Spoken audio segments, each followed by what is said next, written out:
everybody, and welcome to episode 1 of our Star Wars podcast. I'm your host, Rory Bailey, joined by Will Long and JD Grant. How's it going, guys? All good, all good. Yeah, good, thanks. How are you? I'm great, thank you. I was going to drop your nickname in, Will, and I forgot how to pronounce it. Is it Hosa or? Yeah, Hosa. Oh, there we go. Will Hosa Long, there we go. I say I forgot, it's like I didn't try. First try, I mean, most people get it wrong anyway, so yeah.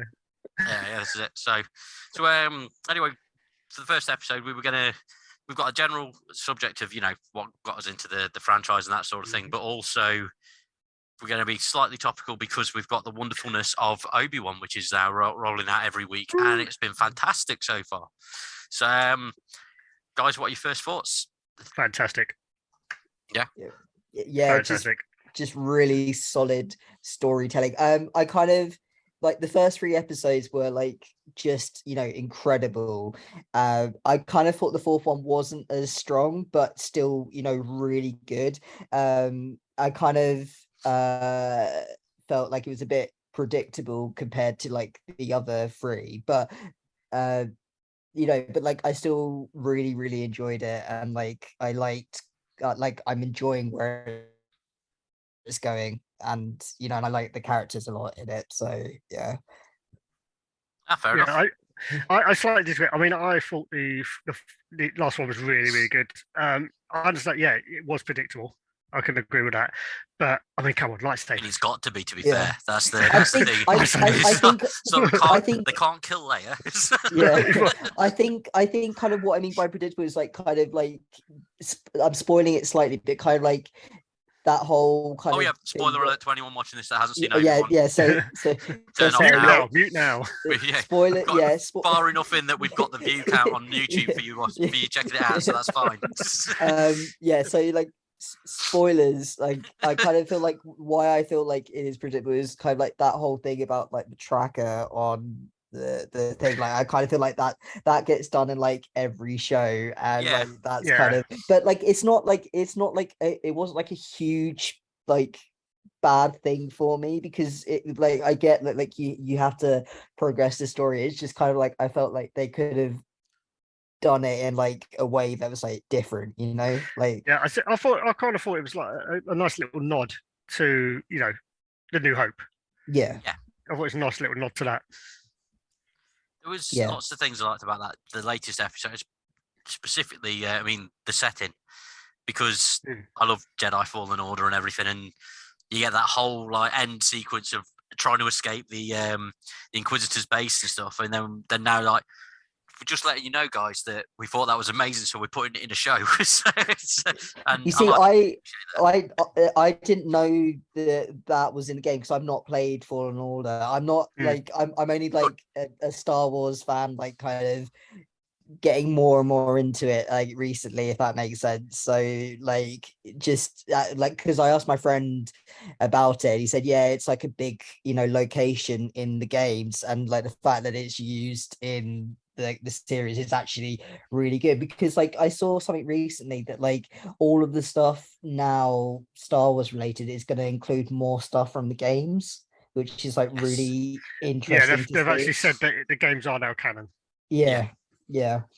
I think it's because they mucked up quite a lot with the last 3 movies. I won't get onto the last 3 movies because that would be a whole 2-hour podcast. We should probably have that as our next episode. We just rant about it. Emperor came back to life. He got to the point. Just put Will on. Just a Will monologue. Just me, just like, But it's the funny bit. I think even Disney realised, because I mean, I don't know how true this is, but Disney have got to the point now where with Disney World, they're removing a lot of the last 3 movies and replacing it a lot with the Mandalorian stuff. So more Mandalorian rides, more Mandalorian bits and pieces, because I think they've realised that they tried and they failed. Yeah. And then if it wasn't for the Mandalorian, then they would have sold, basically. Because I mean, if you look at the Mandalorian, that is just how it should be done. That reminded me of Star Wars. That was my childhood. Yes. So yeah. Can I also just mention young Princess Leia? Yeah. How amazing is she? So well cast. so well cast, and like I was saying, Brilliant. I was saying this as well. Like, we need to protect her at all costs.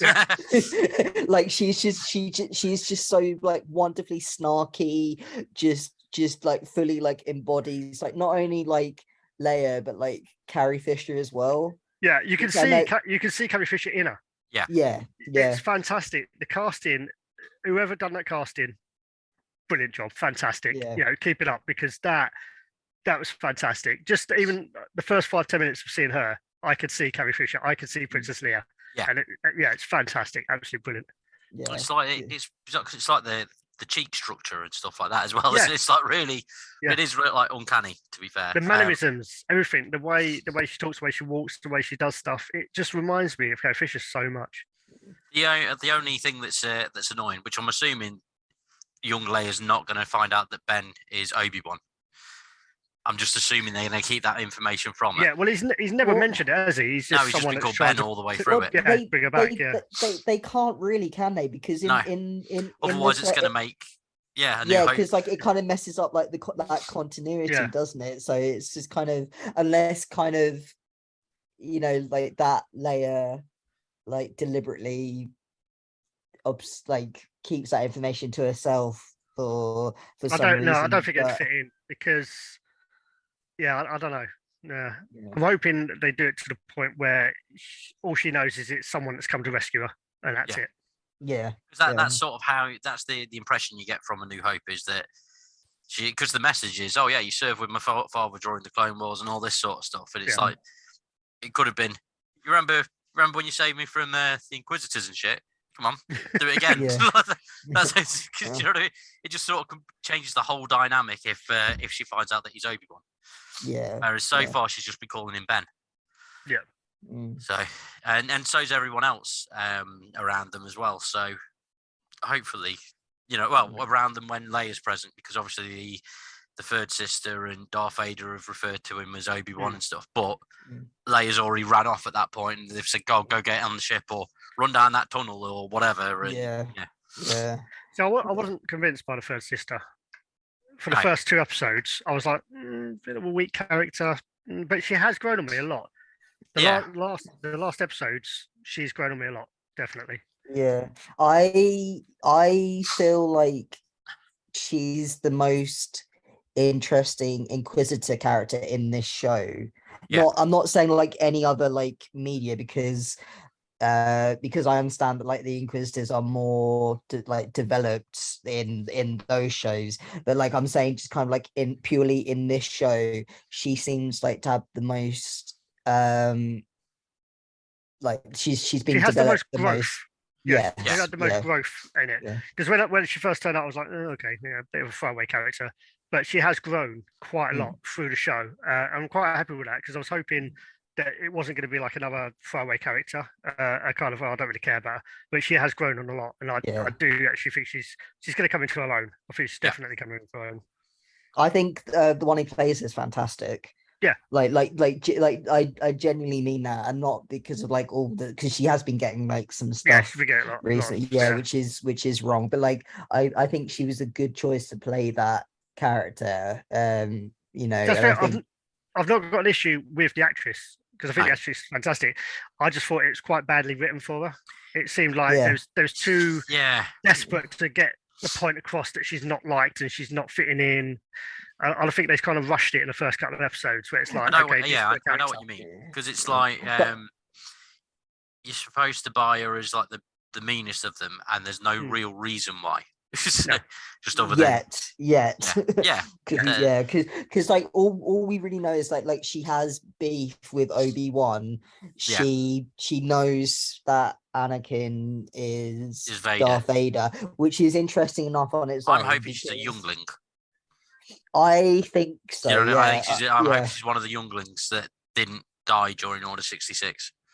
I something think like that, and then she might blame Obi-Wan for the fact that she's an Inquisitor, and therefore that's why she hates him. Like, but you're trying to promote yourself at the same time, so surely he's done you a favor here. But Sith don't view it that way. They only view absolutes. You ruined my life. I really like the whole kind of thing of that. The Inquisitors is that they're not like, they are, even though they are like these incredibly like inhuman looking person. Like they're actually like quite human in the fact that like they are bickering amongst themselves and like power grabbing. You know, like that's Sith all like over, that. isn't it? I know that's what I. The That, Sith yeah, I was gonna, hierarchy is like, you know, I I'm was going gonna to be touch a on that. leader. I'm going to kill you. You know what I mean? It's Rule of two, you know, isn't it? it's dog eat dog. It's like, you know, the strongest survives and the weakest get killed. Yeah. I like that whole thing with them. So that's very, very good. Have you not seen Star Wars Rebels at all? I've seen. Are you asking me or Rory? Yeah. Oh, okay. You've not seen either. I've seen like the first 2 seasons. I'll just do a Picard, bear with me. We're being judged here, Rory. Because when that's how I'm going. Bye. Make it so. we should do a Rebels episode where we have to like watch all of it, and then nice reaction with you two, because obviously if you've not seen them. So, but they've got a whole arc in there, and it's some of it's quite dark. I mean, for what's aimed at a like kids program, there's one part where it's an execution, and you actually see it is off camera, but you hear it, and you're thinking these guys just got their heads cut off, you know, as an execution style, and you're thinking it's for cartoon. You know, I'm using cartoon loosely. It's fantastic, and they've got such a brilliant arc as well. That's kind of like Dave Filoni, isn't it? Though, like he gets quite dark because like I'm talking about something different here. Like, so I apologize, but like I've just finished watching Avatar: The Last Airbender for the first time. There you go. You can have a go at me now. I've never seen that. Or Shane. I also haven't seen honestly, watch it. It's okay. This is now an Avatar podcast. It is on my to-do list, along with about 15 other programs. But yeah, like that's written by him as well, or like a part of that's like written by him, and like that gets incredibly dark as well. So like I kind of feel like that's his, you know, style. You know, like anyway, sorry. Yeah, I think I understand why there was a lot of complaints about the head, because the actor playing him is obviously normal proportioned, whereas in Star Wars Rebels, he's a very, very thin character. Like for example, I'll take you've seen Hellboy. Yes. You know, Abe from Hellboy. He's more that kind of size. He's very, very thin, very menacing. And obviously the actor playing him in this, I can't remember who it was, he's obviously a lot wider. So I think that he got a lot of backlash for that. But I thought he was a fantastic character. Yeah. But yeah, it's just he got a lot of backlash because it obviously didn't look like the comic or the cartoon, which is understandable. Because so what you're saying is they should have got Doug Jones. Yeah. Yeah. No one would have moaned because it'd be like, oh yeah, that's him. That's straight out of the cartoon. Which that would have been interesting because he's also working on Star Trek Discovery, isn't he? Yeah. So he would have been doing Star Trek and Star Wars. He posted up a really good picture earlier, actually, where he's now decided to shave his head because it was saved. Yeah, because it was saved like an hour or two for like makeup. It's your job. With you saying about the Star Trek and Star Wars crossover, that's just prompted me because obviously there's Simon Pegg who did the crossover from modern Star Trek films to the terrible Star Wars films and stuff. But one of the things that I've really appreciated about the modern Star Wars is that the amount of cameos they sneak in. Like episode 4 of this Obi-Wan had Zach Braff in. Sorry, episode 3 didn't it? Even Zach Braff is for, and I swear. Because I'm a big fan of Scrubs and stuff. I love Scrubs. But like Donald Faison, who played Turk and stuff, he's done a lot of Star Wars stuff in the past. He was he first started doing the stuff with Robot Chickens, where he's Gary the Stormtrooper, and in the Bring Your Daughter to Work Day sketches and all that sort of stuff. And then there's a few random mini-series and stuff that's on Disney Plus where he's one of the writers for it and voice actor and all that sort of thing. And so you got Zach Braff as the Freck, the guy driving the van. And I swear, like the third Stormtrooper that starts talking sounds almost identical to Faison, but they don't he's not mentioned in the credits. And I'm just like, did they just sneak JD and Turk in an episode of Star Wars? He's like literally like as the stormtrooper jumps off, he's all like, "Yeah, see you later," like all excitedly, and it sounds like almost identical to Turk. They've snuck him in, haven't they? They've got to have done it. Like when they snuck Daniel Craig into the that was brilliant. The other one, and no one knew. He was just a stormtrooper, and he just had like a few lines, and that was it. So yeah. So Simon Pegg's been in so much stuff though, like hidden in the background. Yeah.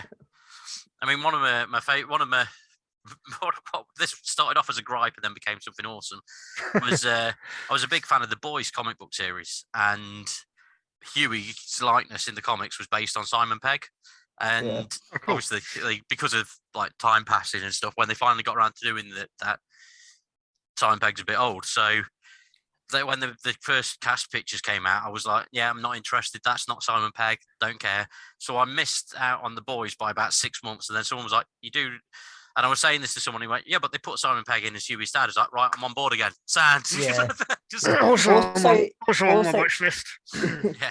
Also like, doesn't Simon Pegg plays Huey's dad. That just made it for me in the first episode. So also, like, doesn't in like the animated thing, doesn't like he actually voice Huey as well? He does, yeah. They've done it in that new animated series. So yeah, but which I still haven't seen, but need to. Well, since we've just gone off topic from Star Wars, I figure this is the perfect time for us to have a very brief ad break. So we're going to play some messages, and then we're going to come straight back in.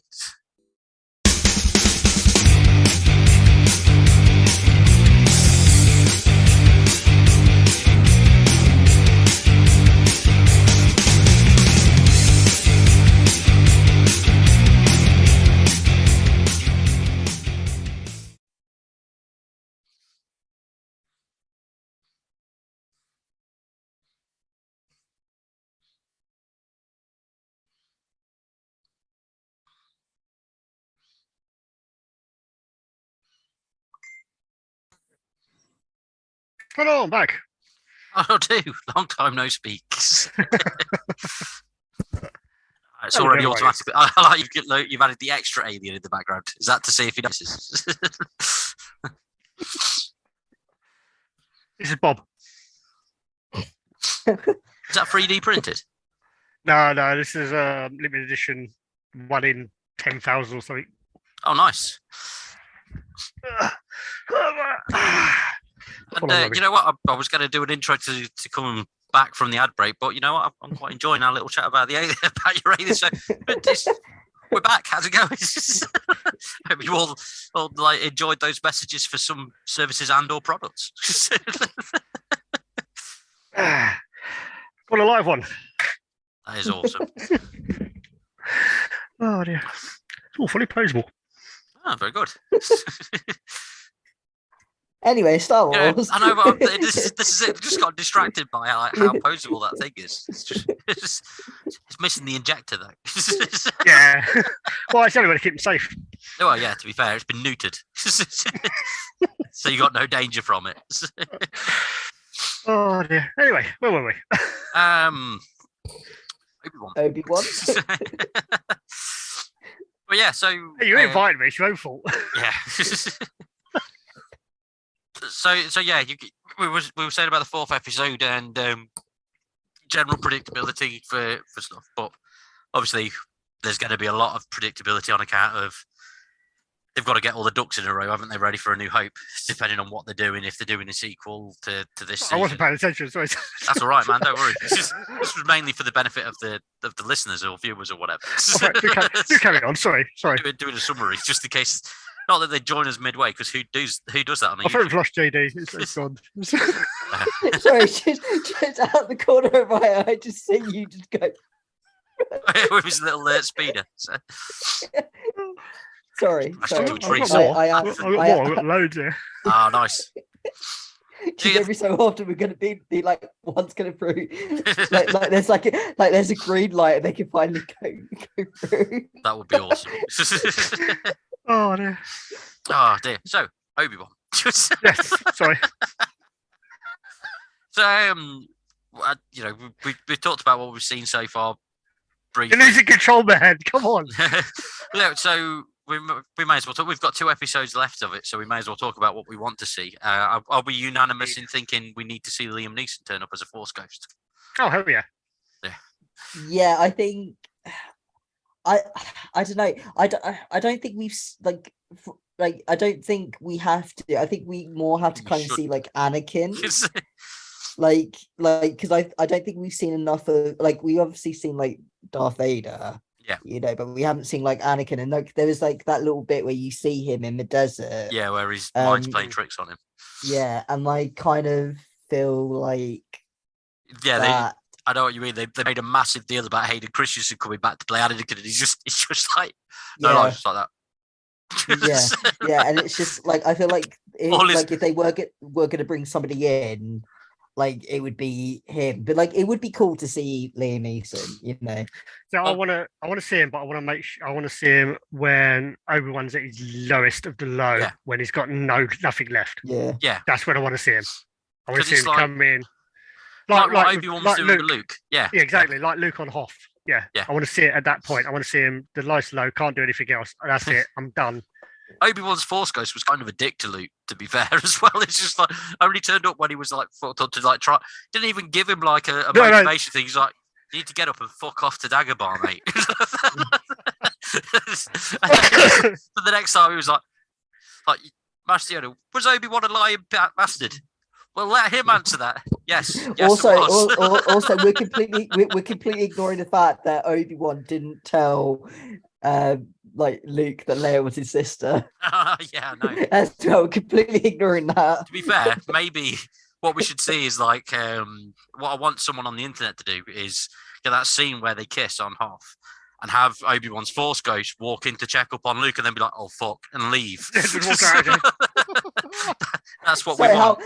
So how's everyone going? Oh my god. If Seth Green or anyone from Robot Chicken happens upon this clip, make it happen, please.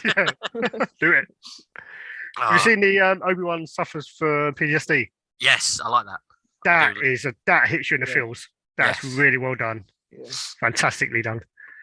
I love the fact that oh, sorry.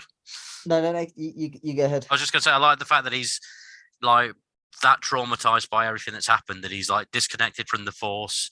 He's basically they make a big deal of showing that he's a shell of himself in the sense that he didn't help that runaway Jedi, whereas in the prequels he wouldn't have batted an eyelid at helping someone, regardless of the odds and stuff. And he's playing it very well, very well. And Ewan McGregor's an executive producer, isn't he, and a story consultant for it. So I know he's had like a lot of influence on what they're doing with the character, and I just think it's great. So I was gonna say that I love that whole scene where Benny Safdie comes to him. He's the Jedi who they were looking for in the first episode. He comes to him and it's just like, help me, and Obi-Wan's just like, no, we're all dead and it's for a reason. And I kind of feel like this guy, he's lost everything. The one thing that he believed in he it's just shattered, and it's just and he to the point where he's telling people, no, you can't save yourself, just go, And the way he was with Bale, like that. So. Yeah. Just the fact that Bale turns up like you're the only person to trust, find someone else. Yeah. Everything he's believed in his entire life, he's just been crushed and destroyed. Yeah, exactly. Yeah, I was gonna say I think I wanted to say earlier as well, but because we haven't really spoken about Darth Vader yet, but I love it when Star Wars gets so close to horror, because I'm a massive horror fan as well, but I love it when Star Wars gets close to horror. And to me, the third episode, third act where Vader is chasing Obi-Wan, to me that was just horror and tension to me.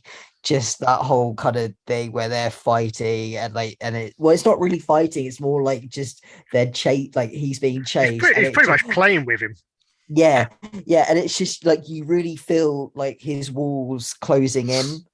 on him, and it is terrifying. And also, like, I love the fact that like the sound design of that was perfect, because like it, like you get this shot of Obi-Wan, and like you like it's running, and you don't realize anyone's there. Then all of a sudden you just hear the crackle of the lightsaber. And it's just like it just feels like pure horror to me. It feels like that episode of Rebels where like it's the first introduction of the Inquisitor. Yeah. And like they kind of like they're in that sorry. It was not really a spoiler, because they're in that kind of thing, aren't they? And it's just I don't know. I don't know what kind of thing I won't. Okay. You go back, cup of coffee. We'll just come and chat. Yeah. Like okay, I won't say anything more, but yeah, it kind of felt like that first episode. All right, fair. Yeah. But yeah, so like that to me was just honest to God scary. Just well, you've seen Rebels, obviously. This won't be a spoiler for you now because you've actually seen this in Obi-Wan. But what was your reaction the first time you saw the Inquisitor's lightsaber start to spin? I thought it was quite cool. I like it. I like it when like Star Wars does something different with like the with like the different things in the universe. So like when I muck around a little bit with the known lore. Yeah. It's like when you see the first blade come out, you think, okay, that's cool, nice red blade. Then you see the second one come out, you go, okay, we're here again. Then when it starts to spin, you're like, oh, hello. I can't remember what it was. So you guys might have to tell me, but like I remember seeing a lightsaber axe once before. I can't remember where I've seen that. And I've seen it in some art. It's basically an axe that's it's just C-shaped, and then there's basically the lightsaber blade.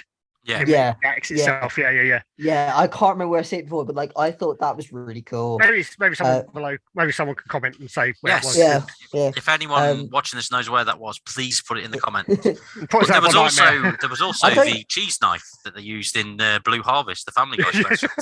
Yeah. But like I don't think like it's like I don't think like when they do it, they don't do it enough. But like I kind of like that in a way, because it's just like, oh yeah, these things exist as well. You know, like in this universe, like we don't see it for long, but we just like, oh, that's nice. You know, they're things. So it's cool to see things like that. Yeah. I want to briefly circle back to the when you were saying about Vader as a horror villain. I know one of the things that we originally said we were going to talk about on this episode was like how we got into Star Wars and that sort of thing. And because I was an 80s and 90s child sort of thing. And growing up, Star Wars, the first couple of Star Wars films were always on at Christmas time. Yeah. And I never saw them all the way through until they got re-released at the cinema in the mid-90s. And I went and saw them all then, and it was like mind blown. But one of my earliest memories of Star Wars is being at my nan's house for Christmas, and my uncle, who would have been a teenager at the time, watching Empire Strikes Back because it was on. The best film. But the point that I saw, the only bit that I saw of Star Wars, this was my whole introduction to the franchise, was Luke Skywalker walking into the cave on Dagobah and fighting Darth Vader in the cave and getting slapped, and then but the how they, to a child that I was, to the child that I was at the time, I was just like, this is. I thought it was both fantastic, but like spine chilling, like seeing Darth Vader in that way for the first time. And then when I went and saw, I think I must have been about 10 by the time that I first saw Star Wars, and obviously there's no context that, like, nowadays everyone knows by default, oh yeah, Vader was Anakin, who was one of the best Jedis, gets his redemption arc and all this sort of stuff. But at the time, because of the age that I was and how the world was then, like without the internet, without spoilers and without prequels, etc. I can remember being dead young and watching the first film and thinking, Vader's just such a bastard. You know what I mean? Like, but obviously not in that. I wouldn't have thought those words because I would have been a potty mouth. But whereas now I am.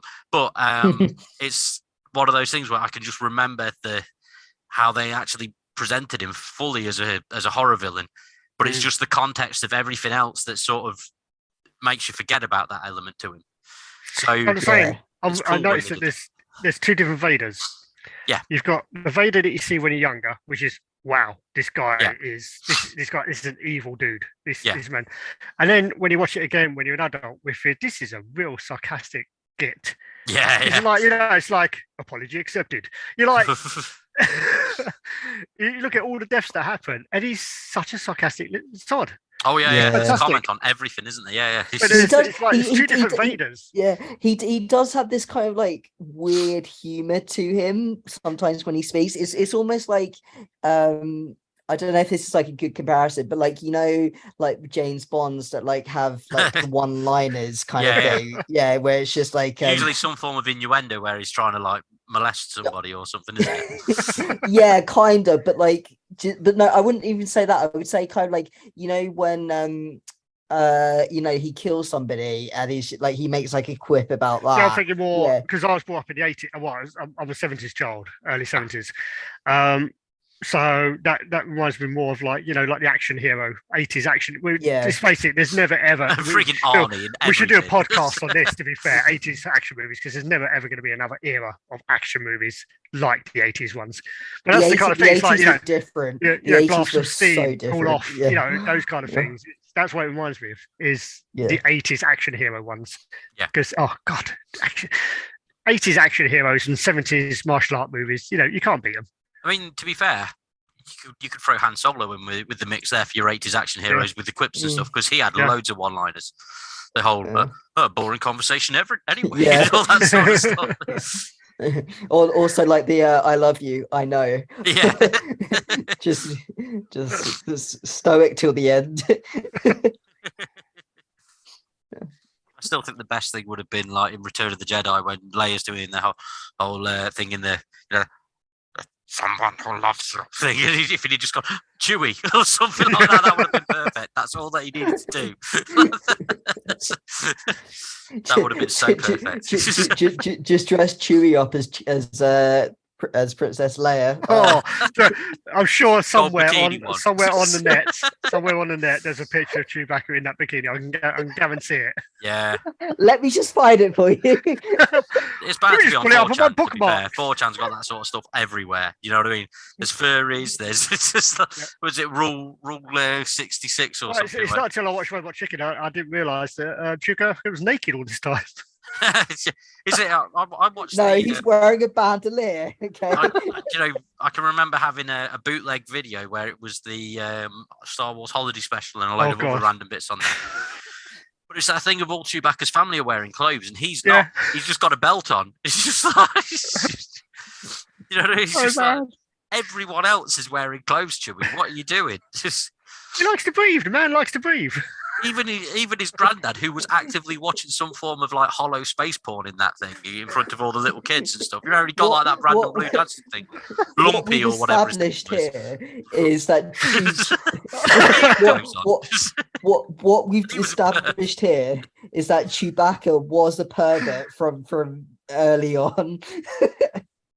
It's that thing of like I don't know. Don't you think it's weird though that the Ewoks revered C-3PO as a god and not Chewbacca? Well, they should have seen Chewbacca and thought, "Oh wow, he's like this Ant King."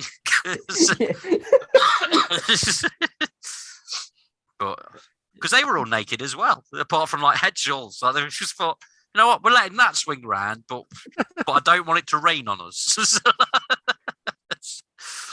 Unless it was Gremlins rule, so that that could have been why there was the head shawls. Another great movie. Yeah. Okay. I mean, this might just have to turn from a Star Wars podcast to just a general movie podcast. I think this is going to happen every single time. Yeah. Okay. We have a Star Wars focus. Star Wars and other stuff. I mean, like Aliens is a very good one to chat about next week. Who would win, Gremlins or Ewoks? Oh. What type of Gremlins are we talking about? Are we talking about Mogwai or full-on Gremlins? I think Mogwai. The Mogwai, they wouldn't stand a chance. Yeah, the Ewoks. Okay. Ewoks, 100%. Yeah. Okay. Maybe the Gremlins then. Gremlins, 100%. Yeah. The only thing is, it's like you can't test if it's on Endor. Like, I don't think there's any water on that planet. because well, the moon, isn't it? There's like somehow no water there, but there's a whole ecosystem. It's water's deep underground. Must be, yeah. So they won't be able to multiply much. So it'll be all right. Well, that's the other thing about gremlins, though, isn't it? The whole they say about they can't eat after midnight, but we've established that they went from China to America. Let's not go there. Let's not go there. I'm just saying they went from China to America. So surely, if they ate at any point during the day, it's past the midnight in China. Anyway, thanks for joining us today. The arguments there. It's loads of arguments there. Yeah, Obi-Wan.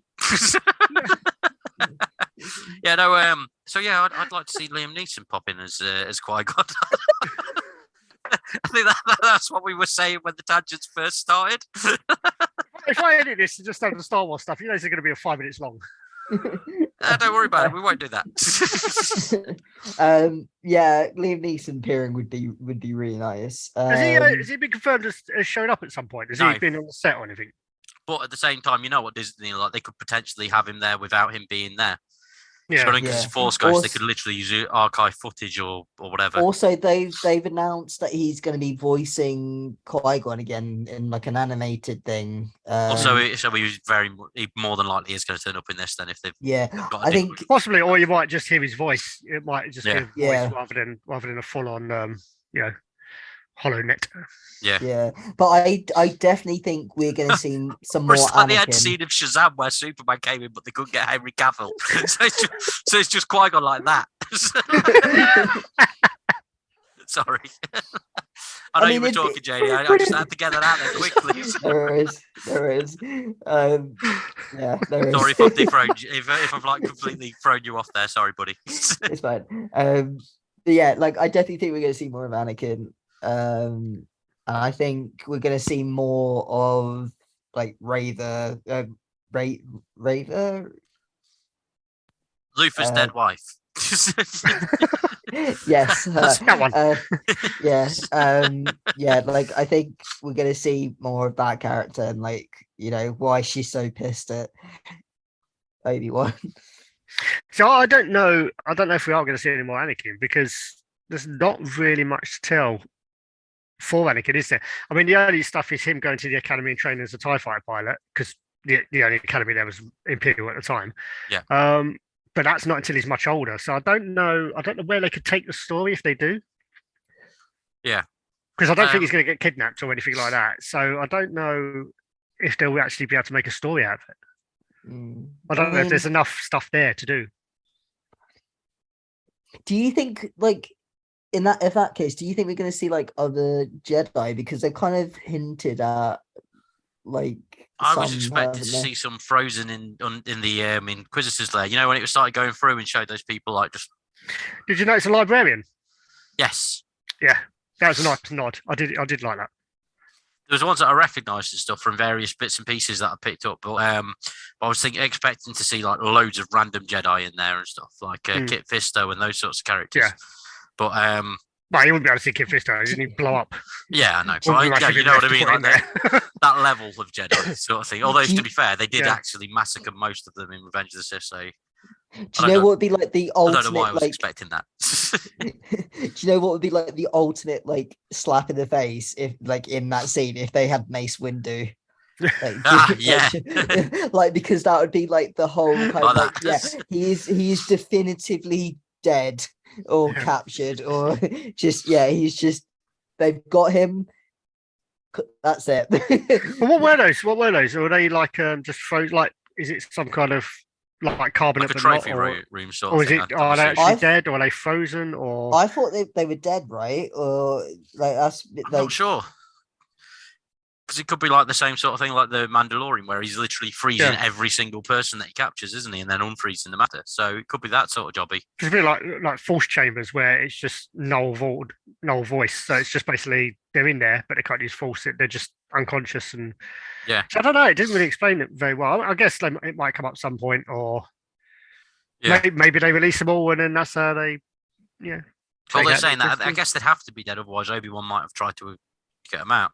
Yeah, I guess so. But then again, I know he started doing his thing of being reluctant, but if he's in that room and thinking, shit, I've got all these stormtroopers to fight. By the way, I love the fact that we're seeing Ewan McGregor take on like classic stormtroopers. That has just been a godsend. Just want to throw that out there. That's been amazing. Just see it because it's made it feel like classic Star Wars, despite being prequel Star Wars. Also the clone troopers at the beginning, first episode. Yes, I love that. CGI or practical?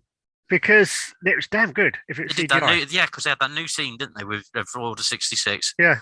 Because they look proper 5. They look proper 5 like armor. They look like proper armor. They reacted and delighted. I mean, if it's CGI, that's damn good. Damn good CGI. Yeah. But the other Clone Trooper thing I want to mention is we got what's his name, Tamora Hujima. Yeah. We got him. That was nice. Seeing him was nice. Random cameo was there's the character from the Clone Wars whose name I can't remember, but I can remember seeing the visual of the big guy with the beard, bald head, and like sleeveless things, and there he is, just like, begging for change. We'll shoot Womprats for money. I like that, and I like the fact that like Luke's T16 for him shooting, for his bullseye and Womprats things was almost a gift from Obi-Wan until Lars had a minge fit and smashed it. I got the only thing I'd have to say that really annoyed me about Obi-Wan was that barrier that cut the stormtrooper in half. Why the hell did they just go around it? Yeah, I know. I thought that. He's there doing all these little typing things, and then ends up shooting it. Like, huge gap either side. Just literally walk up. Well, didn't like I think I saw this on like on the internet. So I don't know like how true it is, but like didn't they like have like mines around them or something like that? There was no evidence. That's the only way I could think of them doing it, because just like that. That's one of those like headcanon things for the fans, isn't it? For people like ourselves to go, yeah, okay, fair enough, I'll buy that. Which I can buy, because it's fair enough. Because like if you're gonna do something like that, obviously military stuff, you mine the area that people can't. Yeah, all right, I'll let them off. Yeah. I'll let him have that one. I'll let him off. Yeah. I shall delete that email. Well, let that slide. Although the other thing is as well of how easy would it have been to have just climbed over it? Well, it's like that high. Yeah, it's also you won't have to go over the lasers, but the prongs at each end. You know what I mean? You just go over that and then lift layer over. There you go. Well, Star Wars is known for like limb cutting, isn't it? Yeah, that is true. It is a dangerous. They do need to do it in like everything. And each story ends up with someone getting decapitated in some way, shape, or form. So, we had the Stormtrooper in this. We had Mace Windu in the prequels, Anakin in the prequels, and obviously Anakin a shitload of times in the prequels. So many limbs, so little times. They got a problem with arms and hands. I just don't like them. Yeah. So okay, we may as well do the a proper review of Obi-Wan. So on a scale of 1 to 10, 10 being great, 1 being not so great, how are you both finding Obi-Wan? 10. Yeah, same. With his little niggles and stuff, I'm still going to give it a 10 because it feels like Star Wars to me. Yeah. JD? I'm gonna go with like an 8 or 9. Just because the last episode was like just a little bit predictable, but Oh, come on, lightsaber. I love the last one. Come on. Yeah, no, but like I know, but it's just I don't know. But like I do like I am loving that this is the story that the fans wanted. You know, like since they brought out by Disney, like pretty much like everyone was just like was going, give us something with Ewan. Yeah, give us something with him. We just something good. That's the main thing. Just give us something good, please. And like honestly, it's just really been kind of just on par with the Mandalorian, I think. Oh, definitely. And the music as well. The music for both. The scores are fantastic. Really, really good. I do kind of like how emotional it is at times as well, because like you genuinely feel that he is this broken guy. Yeah. you know, and it is thrilling to see him hopefully get to a place where he is Alec Guinness again, you know. See, I was a little worried about the transition between Hugh McGregor and Alec Guinness because there's a lot of haggard years there. Yeah. And I think the way they're doing it now, it looks like, it's possible. It looks like that's what's going to happen because his mental state, the situation he's in, you can see that's going to affect him, especially like the harshness of Tatooine anyway. I think it's going to be good. And he's also, what I also love about it as well is the mannerisms and the voice and the way he talks is getting more and more like Alec Guinness as it goes on. There's certain little bits that he says, you think, oh, that sounds so much like Alec Guinness, and I'm loving that. I think he's doing a really, really good job. The thing is, as well, there was a degree of that throughout the prequels because there was like an evolution between each one, and you could see that he was on that path, and they sort of made him visually have the same sort of hair and beard by the end of episode 3, and then now he's just gone. No, he's haggard and everything like that, and then you're like, yeah, I can see him going that way. Yeah, he looks a lot. I mean, even in the Clone Wars as well, the cartoon, the animated series, he looks more and more like Alec Guinness as he goes on, and I think it's just natural progression. I'm going to stick with it. I'm going to give it 10 because I think it's fantastic, really, really good. One thing I'd like to comment on, because I know you were saying about the predictability of episode 4 and the tracker and all that lot. I think you're right. That was predictable that they went that route, but at the same time, I think they sort of wrote themselves into a corner with that because no one else survives Vader's fury in any Star Wars film. Literally, anyone else that crosses him or fails him, that sort of thing. I mean, like, I didn't like outright hate it. It's just I kind of felt like it was just sloppily like kind of handled, you know. Yeah. No, I know what you mean. Yeah. But like it was good. It was kind of like if it progresses the story along, then go for it. You know, like that's just kind of what I felt. I am expecting Vader to kill her by the end of the series, though, as well, to explain why they're not in any of the original films. Yeah. I get what you mean about the episode. It's because to me, all the episodes have felt like a film. Yes. They felt like it's a continuation of the films. And the last episode did feel more like a TV show episode. Yeah. As opposed to like, the grandiose film versions. I mean, I still liked it because lightsabers and stormtroopers. I'm sticking with that. It's the fact that it's the classic ones as well. As I say, that's just seeing stormtroopers getting their butts handed to them by a Jedi. It's just It's the fact that fantastic. 40 years on from Return of the Jedi, and it's taken this long to see Darth Vader in live action with some proper stormtroopers and stuff going up against someone with a blue lightsaber again. I tell you, amazing. The bit that got me was when he's walking through the town on Main Street, drags that guy out of the building, drags the kid out, snaps his neck. And you're like, whoa. Horror. Yeah. This is Disney. Disney just snapped a child's neck on TV. It's like, wow. I didn't think they'd have their kahunas for it, but my question to you guys is like, do you think there's going to be like a second season? I hope so. It's already confirmed. I really hope so. Is there? They've already confirmed it. Yeah. I didn't see that. News. It popped up one of my feeds. Because of the amount of people that's watched it, they've greenlit it's the most popular show, isn't it, so far? Yeah, they've greenlit. It's not been done yet, but they've greenlit a second season. So it is in the making. Obviously, it's probably going to be like a year or two before it comes out.